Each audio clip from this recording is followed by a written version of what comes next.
Hello friends, conceptual classes में आप लोगों का स्वागत है। मैं जितेंद्र कुमार आप लोगों का स्वागत करता हूं। दोस्तों, आज के वीडियो में हम लोग हुमायूं के बारे में पढ़ेंगे और इससे पहले हम लोगों ने पिछले वीडियो में मुगल वंश के जो संस्थापक रहते हैं बाबर, उनके बारे में पढ़ा था। तो आज के वीडियो में हम लोग हुमायूं के बारे में पढ़ेंगे कि हुमायूं के द्वारा कौन कौन सा कार्य भारत में किया गया, कौन कौन सा युद्ध लड़ा गया और जिनसे कि ऑब्जेक्टिव बनाकर क्वेश्चन एग्जाम में पूछे जाते हैं। तो चलिए, हुमायूं को पढ़ने से पहले दोस्तों उनके पीछे वाले कुछ चीजों को हम लोग रिकैप कर लेते हैं ताकि ये सारा चीज समझने में हम लोगों को आसानी हो। तो चलिए आइए उनके कुछ पीछे वाले चीजों को देखते हैं।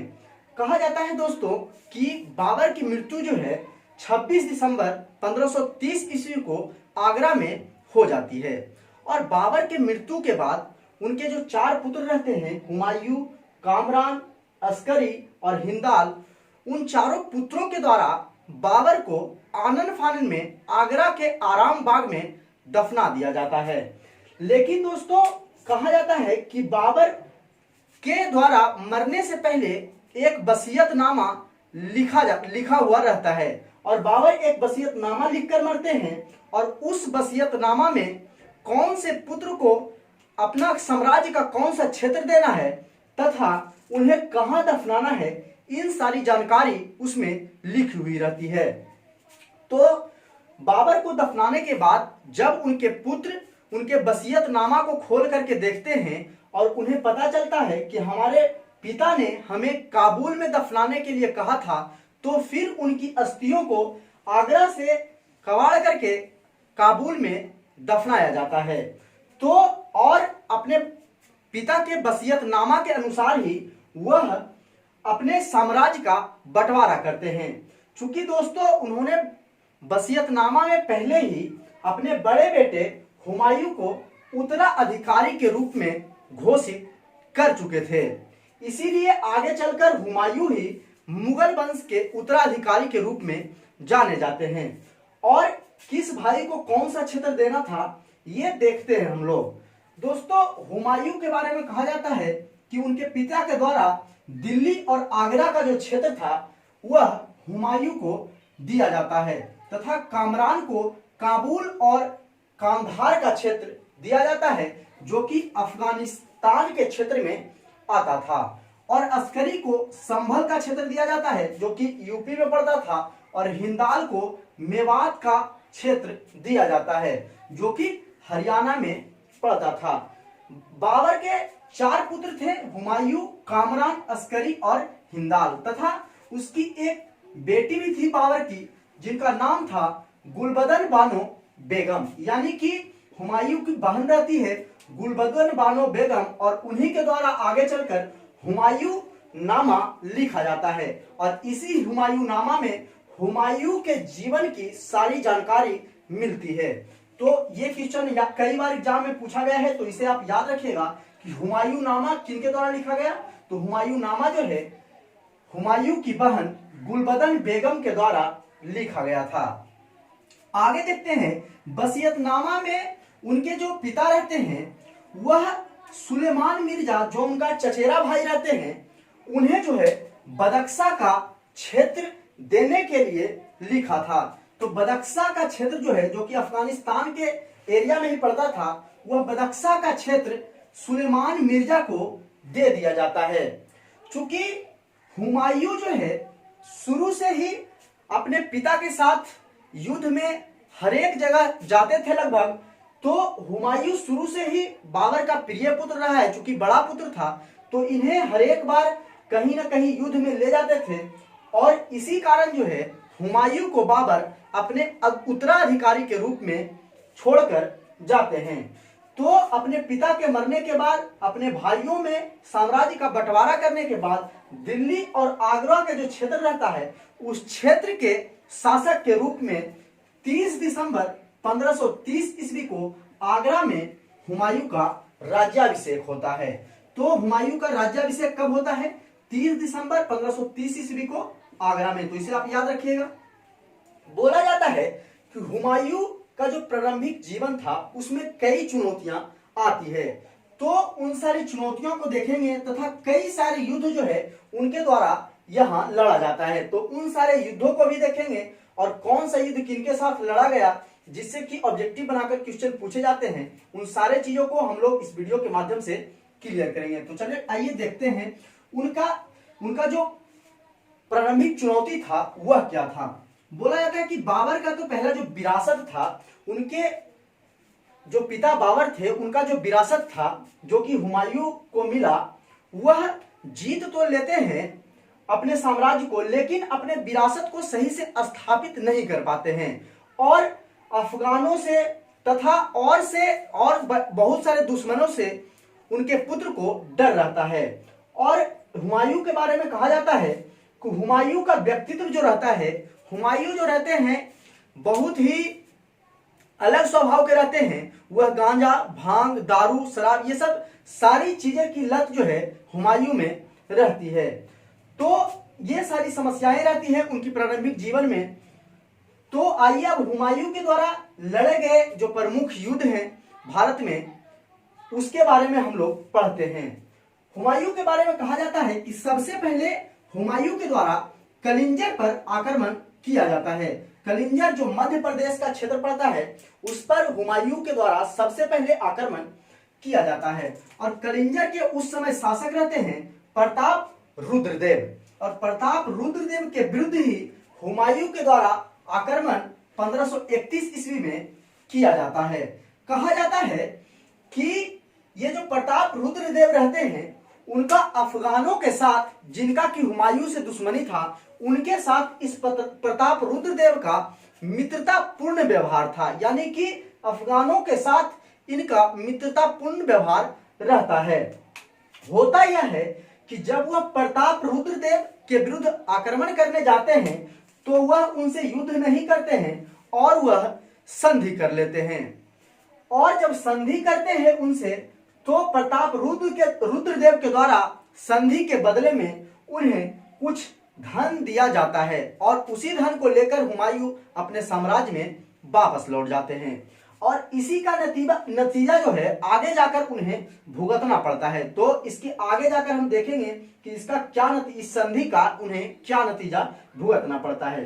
उसके बाद हुमायूं के द्वारा कहा जाता है कि दोहरिया का युद्ध लड़ा गया था, और दोहरिया का युद्ध जो है उनके द्वारा 1532 ईस्वी में अफगान शासक जो महमूद लोदी रहते हैं उनके साथ लड़ा जाता है।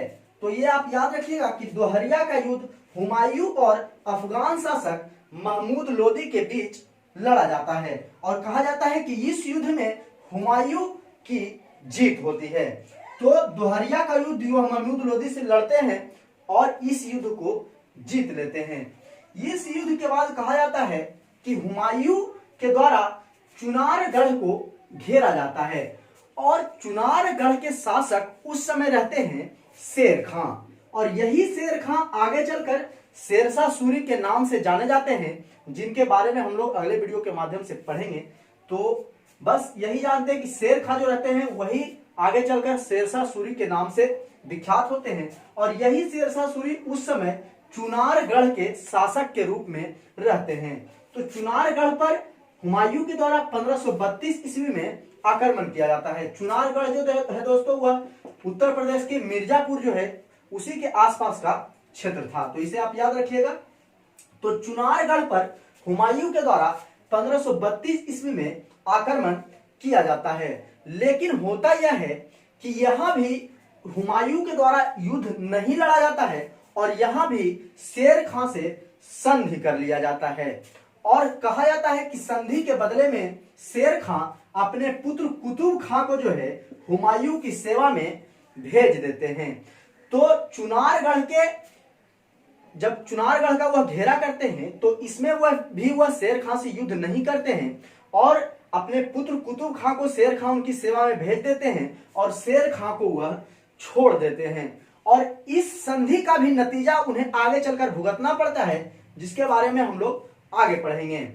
तो इस आक्रमण के बाद हुमायूं के द्वारा गुजरात के क्षेत्रों पर आक्रमण किया जाता है, और गुजरात के क्षेत्र पर जो आक्रमण करने जाते हैं तो इस गुजरात के क्षेत्र के उस समय शासक रहते हैं बहादुर शाह, और कहा जाता है कि बहादुर शाह से गुजरात तथा मालवा के क्षेत्र को जीतकर जो उनका अपना भाई हिंदाल रहता है, हिंदाल को वह वहां का शासक बना देता है। लेकिन होता क्या है दोस्तों कि हिंदाल जो रहते हैं उतने अच्छे शासक नहीं रहते हैं और फिर पुनः ये जो गुजरात का क्षेत्र रहता है ये बहादुर शाह तथा और वहां के शासकों के द्वारा मिलकर पुनः आजाद करवा लिया जाता है और कहा जाता है कि 1 साल के बाद ही वह गुजरात के क्षेत्रों को आजाद करवा लेते हैं। तो हिंदाल से यह भी क्षेत्र आजाद करवा लिया जाता है। उसके बाद होता क्या है कि चुनारगढ़, जिस पर कि पहले बार चुनारगढ़ का जो आक्रमण हुआ था, चुनारगढ़ जो शेर खां के विरुद्ध चुनारगढ़ पर आक्रमण किए थे हुमायूं, जिसमें कि संधि हो गई थी, उस चुनारगढ़ पर फिर से हुमायूं आक्रमण करते हैं और यह दूसरी बार आक्रमण 1538 ईस्वी में करते हैं। कहा जाता है कि इस आक्रमण में हुमायूं के द्वारा चुनार को जीतकर उस पर अधिकार कर लिया जाता है।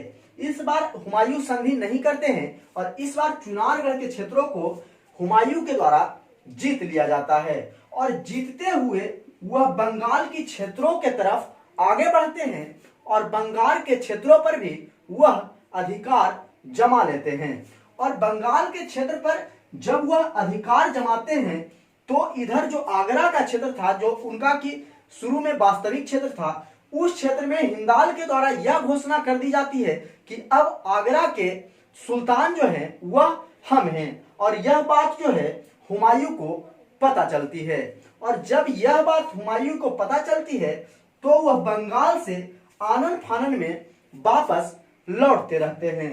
लेकिन चुनारगढ़ के जो शासक रहते हैं शेर खां, चूंकि उस समय वह चुनारगढ़ में नहीं रहते हैं और वह आगे जाकर बिहार के क्षेत्रों में अपना डेरा जमाए रहते हैं और हुमायूं के वापस लौटने का इंतजार करते रहते हैं। और कहा जाता है कि जब हुमायूं यह बात सुनते हैं कि उसका भाई जो है अपने आप को आगरा का सुल्तान घोषित कर लिया है, तो वह आनंद फानन में जब लौटते रहते हैं तो चौसा नामक जगह पर, जो कि बक्सर में पड़ता है, बिहार के बक्सर में, वहीं पे एक चौसा का युद्ध शेर खां और हुमायूं के बीच लड़ा जाता है।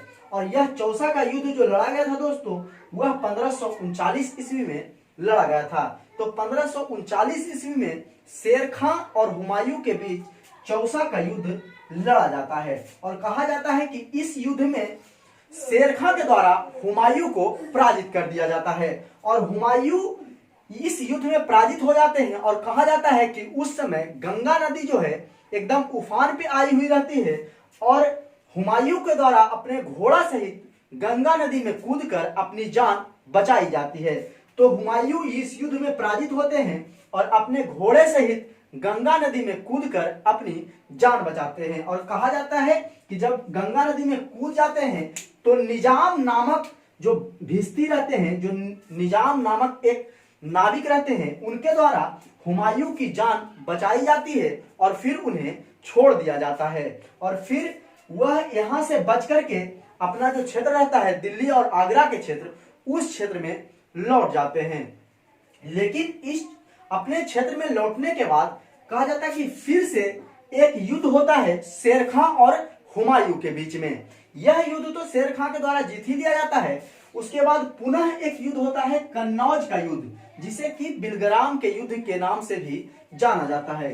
यह युद्ध होता है 1540 ईस्वी में, यानी कि चौसा के युद्ध के 1 साल के बाद ही बिलग्राम, या जिसको कि कन्नौज के युद्ध के नाम से भी जानते हैं, वह युद्ध हुमायूं और शेर खां के बीच लड़ा जाता है।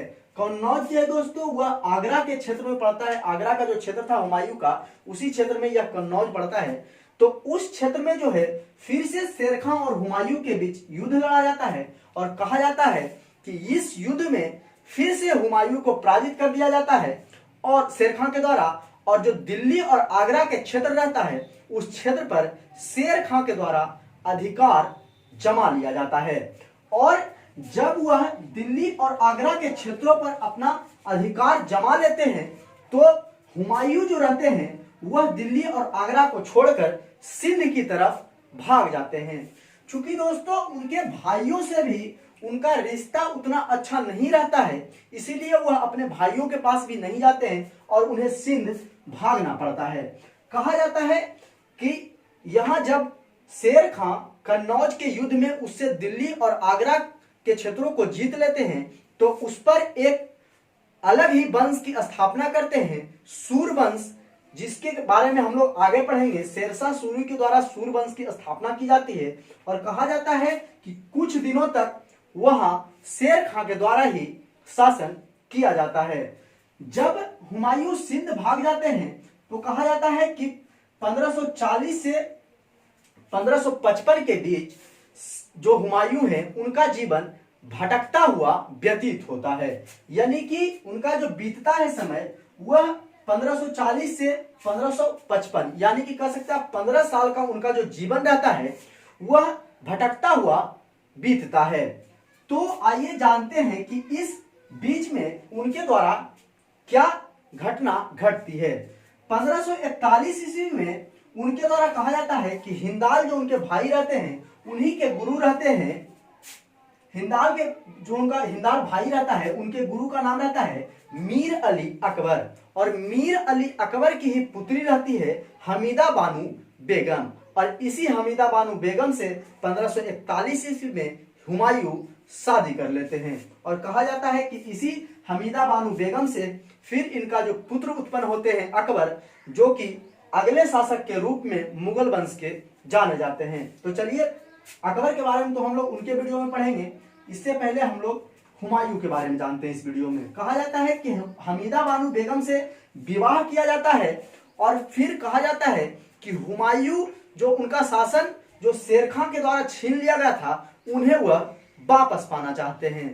तो वापस पाने के लिए ईरान के जो शाह रहते हैं, वही सिंध प्रांत का क्षेत्र जो ईरान रहता है वहां के जो शाह रहते हैं उनके द्वारा एक संदेश भेजा जाता है कि अगर आप सिया वंश को अपना लें, अगर आप सिया वंश को अपनाते हैं तो मैं आपको अपने साम्राज्य दिलाने में मदद करूंगा। और चूंकि हुमायूं को अपना साम्राज्य चाहिए था इसीलिए वह सिया वंश को अपना लेते हैं। और कहा जाता है कि सिया वंश को अपनाने के बाद वादे के अनुसार ईरान के जो शाह रहते हैं वह हुमायूं की मदद करते हैं और पुनः भारत पर हुमायूं के द्वारा आक्रमण किया जाता है। और कहा जाता है कि 1555 ईस्वी में मच्छीबारा का युद्ध होता है और इस युद्ध को जीतकर हुमायूं के द्वारा पंजाब के क्षेत्रों पर अपना अधिकार जमा लिया जाता है। और फिर 1555 में ही पुनः एक युद्ध लड़ते हैं, सरहिंद का युद्ध। उस समय तक 55 तक दोस्तों शेर खां की मृत्यु हो जाती है और उनके ही अगले शासक के रूप में सिकंदर सूर जो हैं उनके साम्राज्य पर शासन कर रहे होते हैं। तो 1555 में सरहिंद का युद्ध वह सिकंदर सूर के साथ लड़ते हैं और सिकंदर सूर को इस युद्ध में हराकर वह पुनः अपनी जो सत्ता रहती है उस सत्ता को हासिल करते हैं। तो इनके द्वारा किस तरह से कितने युद्ध लड़े गए, किस तरह से सत्ता खोई गई और फिर किस तरह से पुनः सत्ता पाई गई, इन सारी चीजों को हम लोगों ने देखा। कहा जाता है कि हुमायूं के द्वारा ही एक दीन पनाह नामक शहर की स्थापना कराई गई थी और इसी शहर में एक दीन पनाह पुस्तकालय भी था। और अंत में कहा जाता है कि इसी दीन पनाह पुस्तकालय के सीढ़ियों से गिरकर हुमायूं की मृत्यु हो जाती है। तो हुमायूं की मृत्यु जो है दोस्तों जनवरी के महीना में 1556 ईस्वी में दीन पनाह नामक पुस्तकालय के सीढ़ियों पर से गिरकर हो जाती है। जब इनकी मृत्यु होती है दोस्तों तो एक इतिहासकार हैं लेनपुल, उनके द्वारा कहा गया है कि हुमायूं का जीवन जो है भटकता हुआ व्यतीत हुआ, यानी भटकता हुआ बीता तथा भटकते हुए ही उनकी मौत हो गई। तो लेनपुल का यह कहना है, तो यह भी आप याद रखिएगा कि किस इतिहासकार का यह कहना है कि हुमायूं का जीवन जो है वह लड़खड़ाता हुआ या भटकता हुआ व्यतीत हुआ तथा लड़खड़ाते हुए उनकी मृत्यु होगी। तो यह कहना इतिहासकार लेनपुल का था। और हुमायूं के बारे में कहा जाता है कि हुमायूं जो है वह ज्योतिष शास्त्र में विश्वास रखते थे और वह सप्ताह के 7 दिन में 7 रंग का कपड़ा पहनते थे। तो कुछ दिन है जिसे आप याद रखिएगा, हो सकता है इससे क्वेश्चन पूछ ले। कहा जाता है कि संडे को वह पीला वस्त्र पहनते थे, शनिवार को वह काला वस्त्र तथा सोमवार को वह सफेद वस्त्र पहनते थे। तो हुमायूं ज्योतिष विद्या में विश्वास रखने वाले शासक थे। उनके द्वारा सप्ताह के 7 दिन में अलग अलग रंग की कपड़ा पहना जाता था। तो इन सारे चीजों को आप याद रखिएगा। तो दोस्तों, हम लोगों ने ऑब्जेक्टिव के माध्यम से हुमायूं के बारे में बारी बारी से करके सभी चीजों को समझने का प्रयास किया। तो आशा करते हैं आप लोगों को सारी चीजें समझ में आई होगी। अगर सारी चीजें समझ में आई है तो प्लीज वीडियो को लाइक करें, चैनल को सब्सक्राइब करें तथा अपने दोस्तों के पास ज्यादा से ज्यादा शेयर करें। तो फिर मिलते हैं हम लोग दोस्तों अगले वीडियो में। आज के लिए इतना ही। जय हिंद।